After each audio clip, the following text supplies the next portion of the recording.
राजस्थान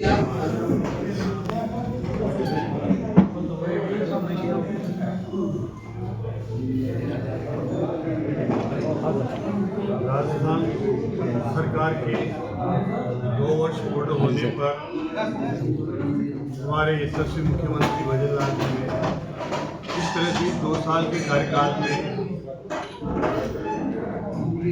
दोनों बजट में जो विकास के काम धरातल पर उतारने के लिए और बजट घोषणा करके और जो जनता को सौगात दिए, आज ये विकास रथ के माध्यम से उन जन घोषणाओं को गांव-गांव और जन-जन तक पहुंचाने के लिए एक विकास रथ अपने पूरी तैयारी के साथ उसमें पूरी विकास की जो योजनाएं हैं उसकी एक एलईडी के माध्यम से वो रथ जाएंगे और वो हर ग्राम पंचायत में वहाँ के स्थानीय कार्यों के साथ साथ उस पूरे क्षेत्र में जो भी विकास हुआ है उसका आम जन को जानकारी करेंगे।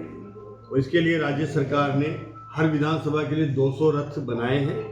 हर विधानसभा में ये रथ 15 दिन जाएंगे ताकि उन जन घोषणाओं की जानकारी आम जन को हो सके। मैं आपके माध्यम से बताना चाहूँगा कि जिस तरह से हमारे मुख्यमंत्री जी ने इन बजट के माध्यम से जो घोषणाएं की है, ये केवल घोषणा नहीं रह जाए, इसके लिए घोषणा के तुरंत बाद मुख्यमंत्री जी ने प्रभारी मंत्री और प्रभारी सचिवों को उन जिलों में भेजा, अपने अपने जिलों में जाकर के उनकी पूरी घोषणाओं के बारे में जानकारी करी, वहाँ कौन कौन से जमीन आवंटन होना है उन प्रकरणों को वहाँ से तैयार करवाया और उन घोषणाओं के लिए डीपीआर बनवा करके, डिटेल प्रोजेक्ट रिपोर्ट बना करके और उनका एस्टिमेट बना करके भेजा ताकि उसकी वित्तीय स्वीकृति जारी हो सके। और मैं कहना चाहूँगा कि अधिकतर बजट घोषणाओं की वित्तीय स्वीकृतियाँ जारी हो चुकी है, टेंडर लग चुके हैं, काम धरातल पर प्रारंभ हो चुके हैं। और ये मैं ये कहना चाहूँगा कि ऐसी पहली सरकार है जो बजट घोषणा के बाद उसकी क्रियान्विति की भी चिंता कर रही है, बजट की आवंटन हो जाए, वित्तीय स्वीकृति जारी हो जाए उसकी भी चिंता कर रही है, जमीन आवंटन हो जाए क्यों नहीं उसका निरंतर रिव्यू किया जाता है। तो ये धरातल पर काम उतरे इसकी चिंता माननीय मुख्यमंत्री जी निरंतर कर रहे हैं।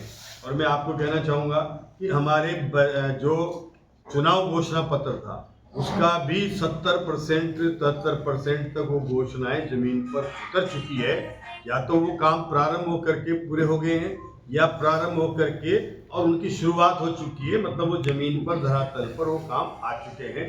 तो एक 2 साल के अंदर अंदर 5 साल का जो घोषणा होती है उसको 70% पूरा कर लेना एक बहुत ही ऐतिहासिक हमारी सरकार की उपलब्धि है। और ये माननीय मुख्यमंत्री जी के निरंतर प्रयासों से, उनकी निरंतर मॉनिटरिंग से ये संभव हो पाया है कि जब भी उन्होंने, चाहे हमारी कैबिनेट की बैठक हो चाहे विधायक दल की बैठक हो, वो लगातार इस बात के लिए चिंतित रहते थे कि कोई भी बजट की घोषणाएं अधूरी नहीं रह जाए। इसकी अपनी अपनी चिंता विधायक स्वयं भी करें और अगर कहीं कोई उसमें किसी समस्या आ रही है तो उसकी जानकारी स्वयं को दें। तो वो निश्चित रूप से धरातल पर भी उतरी है और आज उनके काम प्रारंभ हो गए हैं। अब निश्चित रूप से जिस तरह से राजस्थान में सिंचाई को लेकर के जो काम हुआ है वो एक बड़ा ऐतिहासिक काम हुआ है इस बार के 2 साल के कार्यकाल में।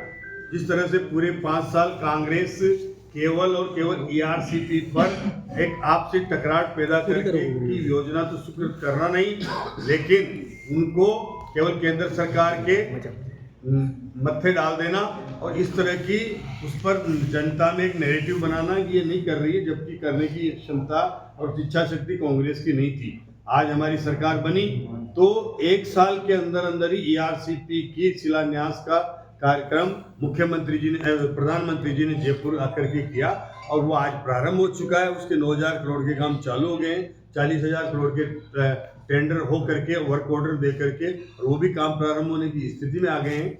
तो ये सब काम आज जिस तरह से इतने बड़े लेवल पर हुआ है, यही नहीं है। आप बूंदी जिले की हमारी पेयजल की योजनाओं को ले लो, जितना पेयजल की योजना है, नौनेरा डैम के माध्यम से बूंदी जिले को जो पेयजल उपलब्ध होना था वो सारी उनकी भी स्वीकृतियाँ जारी होकर के टेंडर हो गए हैं। तो इसका बहुत बड़ा लाभ आने वाले समय में पेयजल का बूंदी जिले को मिलेगा। ईआरसीपी का लाभ भी बूंदी जिले के बचे हुए क्षेत्र हैं उनको पानी की सिंचाई के लिए भी मिलेगा। और ये तकरीबन 1 लाख करोड़ से ज़्यादा का ईआरसीपी का योजना है जो हमारा उसका पेयजल कोटा बूंदी, बारह झालावाड़ से लेकर के पेयजल मिलेगा। और आने वाले आगे सवाई माधोपुर, भरतपुर, अलवर, दौसा, करौली और हमारा जो है ये जयपुर तक भी वो पानी पहुंचेगा। तो सिंचाई भी होगी लगभग 4 लाख हेक्टेयर में, उससे सिंचाई का भी का प्रावधान रखा गया है। इतनी बड़ी योजनाएं हुई है। यही नहीं, राज्य स्तर पर हमारी यमुना जल समझौता आप ले लीजिए, जहाँ वो झुंझुनू, हमारा सीकर ले लो, चूरू ले लो, वो योजनाएं बरसों से अटकी हुई थी, उस पर भी काम चालू हो चुका है। और राजस्थान और हरियाणा सरकार के बीच में MOU है, उस पर भी बहुत जल्दी उसकी घोषणाएं होगी। तो इस तरह के कई पेयजल से लेकर के, सिंचाई से लेकर के, और बहुत काम धरातल पर इस 2 साल के कार्यकाल में जो काम कंस्ट्रक्टिव काम होने चाहिए थे, उन काम को निश्चित रूप से पाइपलाइन में डालकर शुरू करने की स्थिति में हम आए हैं। ये पश्चिमी राजस्थान में ले लीजिए आप, पूरी गंगा नहर को भी सुदृढ़ीकरण करने के साथ साथ उसकी टेल तक पानी पहुंचे, उसके बारे में भी निरंतर हमारे मुख्यमंत्री जी जब भी दिल्ली जाते हैं, केंद्रीय मंत्री से बात करते हैं, संबंधित मुख्यमंत्रियों से बात करके प्रयास करते हैं कि कैसे उस योजना को आगे बढ़ाया जाए। यही नर्मदा से पानी आए, उसकी चिंता कर रहे हैं। तो ये सब काम हमारे पूरे राजस्थान में पानी का काम, चाहे वो पेयजल का हो, चाहे वो सिंचाई का हो, इस कार्यकाल में जो 2 साल में हुए हैं, वो कभी इतनी उम्मीद नहीं थी कि इतने काम धरातल पर उतरेंगे। और आगे आप और भी देखने को मिलेगा। जिस तरह से आप यहाँ हमारे बूंदी जिले में भी ले लो, आलोद मोड़ी सड़क है, 18 करोड़ का वे हो करके, और 16.20 किलोमीटर की सड़क की लंबाई है ये। और बूंदी दलेलपुरा आलोद मेडी सड़क जो 11.56 करोड़ की, और गेंडोली सड़क झाली जी का बराना काली तलाई बोरदा माल कापरेन सड़क 16.24 करोड़ का कार्य ये पूर्ण हो चुका है। 27 करोड़ की लागत से चौड़ीकरण सुदृढ़ीकरण के लिए 25.70 किलोमीटर की लंबाई का कार्य भी पूर्ण हो चुका है। हिंडोली विधानसभा के 15 नई सड़कों के कार्य पर व्यय राशि 23 करोड़ रुपए है, जो काम प्रारंभ है। और जल संसाधन विभाग से भी गेंडोली में 3,259 लाख, और कोलाई में 3,352 लाख, उत्तराना में 1,641 लाख की सिंचाई परियोजना पर क्रमशः वे। और इसी तरह से माइक्रो जो सौर आधारित है, सूर्य सोलर से वो चलेगी, और माइक्रो आधार पर सिंचाई परियोजनाएं वो 4,805 लाख का वे, जिसमें 1200 हेक्टेयर सिंचाई की सुविधा मिलेगी। तो ये हमारे जो ERCP में शामिल है, जिसमें और ERCP का भी 9,416 करोड़ का कार्य प्रगति पर है, शुरू हो चुका है। तो इतने काम जो शुरू हुए हैं वो आपके सामने हैं। विद्युत के लिए भी जो हमारे विद्युत के प्रसारण तंत्र के जो सुदृढ़ीकरण करना चाहिए, उसमें 33 के 132 के GSS ले लो, 220 के GS ले लो जो बन रहे हैं, और 33 के भी नए GSS हम बना रहे हैं लगातार, जिसका की माध्यम से हमारे मुख्यमंत्री जी ने घोषणा करी है कि हम 2027 तक दिन में बिजली देंगे किसानों को।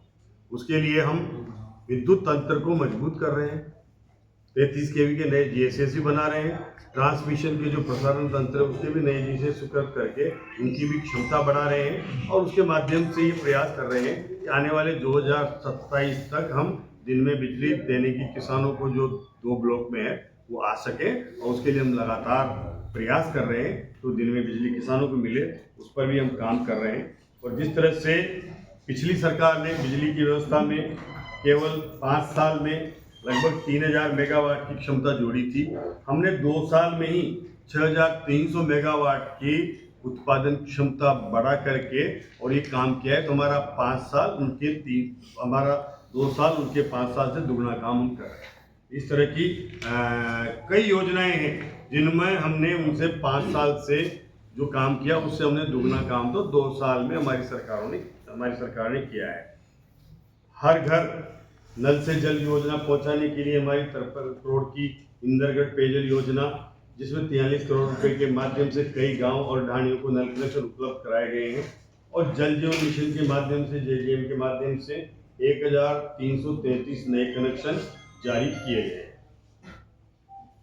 कृषि की कई योजनाएं जिसमें हमने 28,650 मीटर वितरित किए हैं।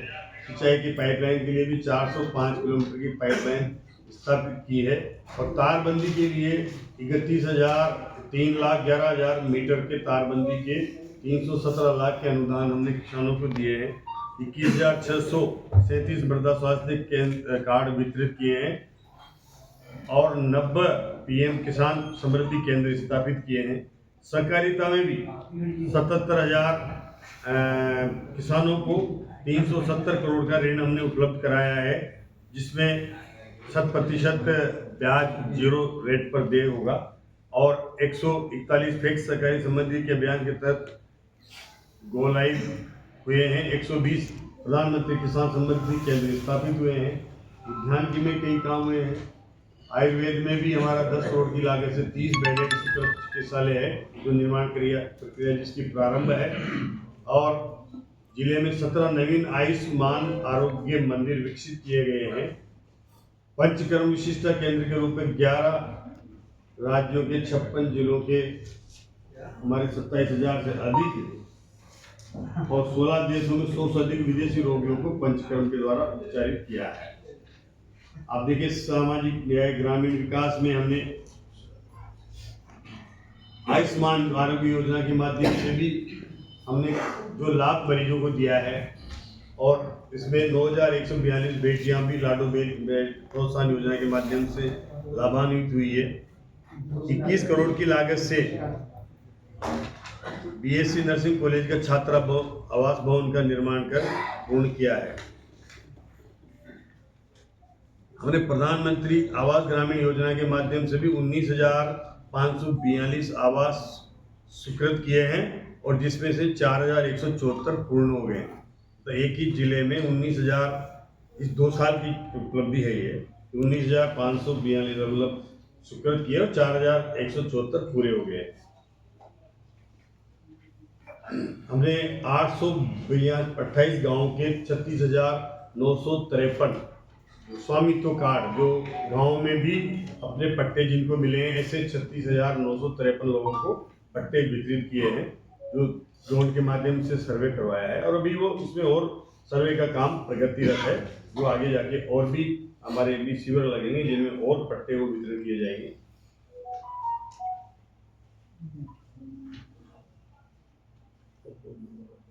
अमृत योजना के तहत हमने बूंदी में 26 करोड़ की लागत से 24 किलोमीटर की सीवरेज लाइन बिछाकर 1,500 घरों को जोड़ा है।